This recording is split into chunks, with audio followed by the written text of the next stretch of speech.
Bismillahirrahmanirrahim. Hello friends, Assalamu alaikum. Welcome back to the New Islamic Club at Glishid Arfamis. I'm Sadika from Chattogram.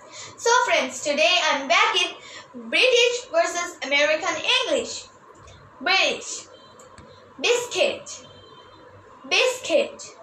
American, cookie, cookie. অর্থ biscuit বা biscuit আমরা যেটা বাংলাদেশে বলি। British, flat, flat. American, apartment, apartment.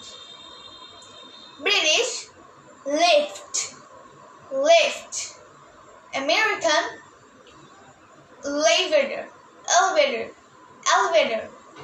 দেখবে খেয়াল করে টিটা কিন্তু যখন তাড়াতাড়ি বলতে যাব ডি এর মতো উচ্চারণ হবে। elevator, elevator. British, jump up, jump up. আরটা সাইলেন্ট হয়ে যাবে। সেই আমেরিকায় গিয়ে হয়ে যাবে, আমেরিকানে গিয়ে হয়ে যাবে sweater, sweater. British, chemist, chemist. এখন এই কেমিস্টটা কি দাঁড়াও বলছি। American, drug store, drug store.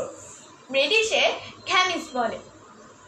Drug store বা কেমিস্ট অর্থ হচ্ছে যে ঔষধের দোকান, ড্রাগ অর্থ হচ্ছে যে ঔষধ।